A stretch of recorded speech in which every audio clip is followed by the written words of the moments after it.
Fernando Arico, antes de mais, agradecer-lhe a sua presença no Em Off, é um gosto tê-lo cá. Antes de irmos diretamente às histórias que marcam a sua carreira e os anos de profissão que tem, gostava que nos contasse quando e como é que chegou à profissão. Foi por um acaso. Eu, na altura, tinha acabado o serviço militar e pensei em seguir a carreira militar. Diziam que tinha qualidades para poder vir a ser um bom oficial. Estava mesmo na iminência de me inscrever na Academia Militar, de concorrer, e um amigo meu de escola sabia que eu tinha uma paixão imensa pela natureza, pela proteção da natureza, fazia parte inclusive de um grupo de proteção da natureza, e tinha um programa na Rádio Alto Douro, que era uma rádio da RDP, da minha terra, Peso da Régua, e ele precisava de alguém que o ajudasse na feitura do programa e convidou-me. E eu aceitei, evidentemente. E ao fim de um mês fizeram uma proposta profissional, porque ficaram espantados com a capacidade que eu tinha de comunicar, e eu ponderei entre sair da terra, ir para Lisboa trabalhar, neste caso ir para a Academia Militar, fazer uma coisa nova que estava a ser aliciante, ir para uma situação militar, mesmo gostando, não era aquilo que eu tinha como grande ideal. Foi fácil, foi assim que entrei na rádio. E como é que chegou depois, mais concretamente, à questão do desporto e do futebol? É outra coincidência. É uma carreira cheia de coincidência dessa. Eu digo que a minha carreira na rádio foi aos trambolhões, e este é o segundo trambolhão, se calhar essa é a expressão mais correta. Eu comecei por fazer noticiários, informação geral, mas obviamente a minha rádio fazia o acompanhamento dos jogos das equipas locais, sobretudo o Sport Clube da Régua, o Sporting de Lamego e o Sport Clube de Vila Real, que eram os três principais, faziam ali um tridente desportivo. E um dia o colega que fazia os jogos e fazia a coordenação dos jogos do ICEU, e alguém tinha que ir tapar o buraco, então atiraram-me para as feras, e nunca mais vou esquecer um jogo Lousada-Régua. Foi esse o meu primeiro jogo e eu pensei, seja o que Deus quiser, não sou obrigado a fazer tão bem como os outros, claro, porque esta não é a minha área. E a verdade é que aquilo correu tão bem, que tive a sorte de o Oscar Coelho, que era o responsável pelo desporto da Antena 1 no Porto, ter escutado, e gostou tanto que me fez o convite para vir para o Porto, para ingressar na Antena 1 Desporto, e foi assim que aconteceu. E desde então tem uma carreira que fala por si. E aproveitando esses anos todos de carreira e de experiências que viveu, ia para a primeira pergunta relacionada com as histórias e com a temática até do programa. Qual é a história mais divertida, hilariante até se preferir, que já viveu nestes anos todos relacionada com o desporto e com o futebol? Eu tenho muitas, mas há uma que me marca claramente, e que foi depois da Taça Intercontinental que o Porto ganhou ao Once Caldas. Eu fui o único jornalista de rádio que esteve, de rádio em termos de transmissão radiofónica de relato, no Japão, e com o jet lag aquilo era uma confusão. Eu costumo dizer que o Vítor Bahia teve em campo uma taquicardia, eu também tive a fazer o relato. Não porque fosse muito emocionante, o jogo até nem foi assim muito emocionante, mas em boa verdade aquela diferença horária de 10 horas era terrível, e as pessoas só tendo essa experiência que um dia poderão perceber. Eu queria falar e a língua enrolava, eu não conseguia raciocinar porque parava tudo, e aquilo foi tremendo fazer aquele relato. E depois, quando me apercebi, porque tinha um monitor ao lado, daquele olhar do Pedro Emanuel, veio-me à memória a minha mãe, que tinha falecido poucos dias antes, e tudo aquilo se conjugou para um grito de golo final da vitória do Porto, que ficou na memória dos portistas. E então, quando regressei, foi marcado para fazer o jogo seguinte, julgo que 4, 5 dias depois, não tenho preciso, que era um Porto Nacional. E então tinha uma fila de adeptos do Porto à minha espera no Estádio do Dragão para me receberem, para me darem um abraço, apresentarem-me toda a gente. Era o melhor. Pronto, começa o jogo e o Nacional ganhou 4-0. Evidentemente que eu gritei os golos do Nacional como os gritos do Porto, do Benfica ou do Sporting.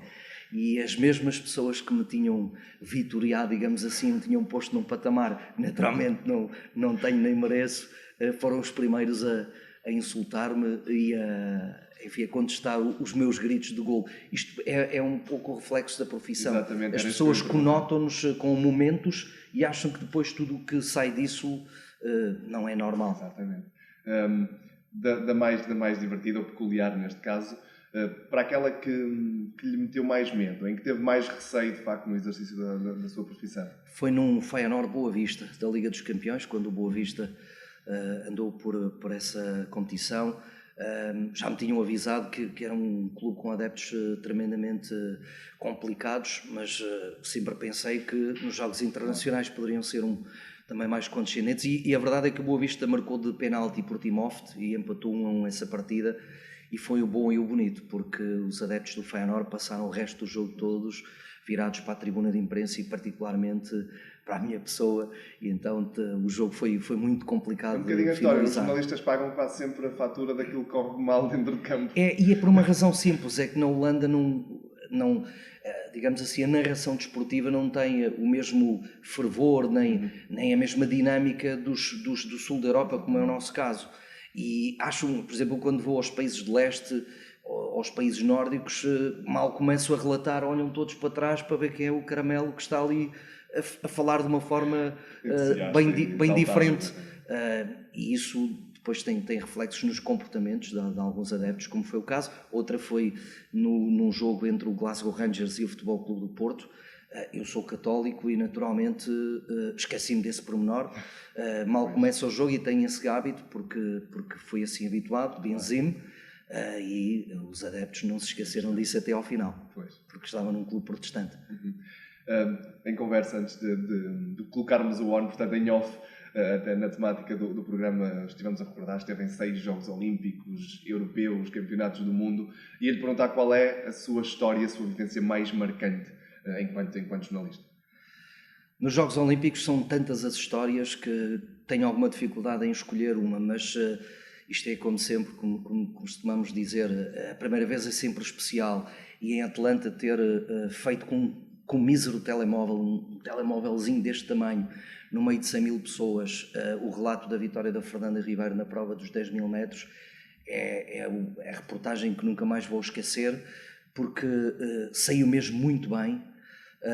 E sobretudo porque na parte final, e quase que de forma espontânea, ao ter sido o primeiro português a abordar a Fernanda Ribeiro na zona mista, de a minha rádio e os meus colegas da altura terem tido a brilhante ideia de colocar a mãe da Fernanda Ribeiro em comunicação com a filha, e foi um momento muito, muito marcante. Portanto, essa história também ajuda a perceber que, por muito que se preparem as reportagens, por muito que se prepare o trabalho, o momento acaba por também moldar o jornalista, não é? Claramente.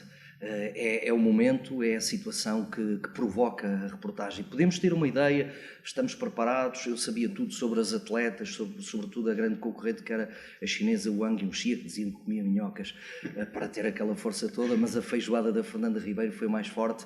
Mas dizia que, para lá de toda esse manancial de informação, é de facto o momento que dita a nossa história. Outra aconteceu em Atenas 2004, com o Francis Obiquelo na final dos 100 metros, que foi medalha de prata, e perdeu aquilo por um bocadinho assim para o Justin Gatlin, e carinhosamente nós chamávamos Francisco Coelho ou Francis Obiquelo, porque foi naturalizado e portanto foi uma aproximação de nomes, e recordo que na altura a minha rádio tinha comprado uma espécie de 1 minuto de flash interview, ou seja, terminando a final dos 100 metros, o atleta que nós escolhemos, que era o Francis Obiquelo, tinha que parar ali mesmo 1 minuto no final e falar em direto.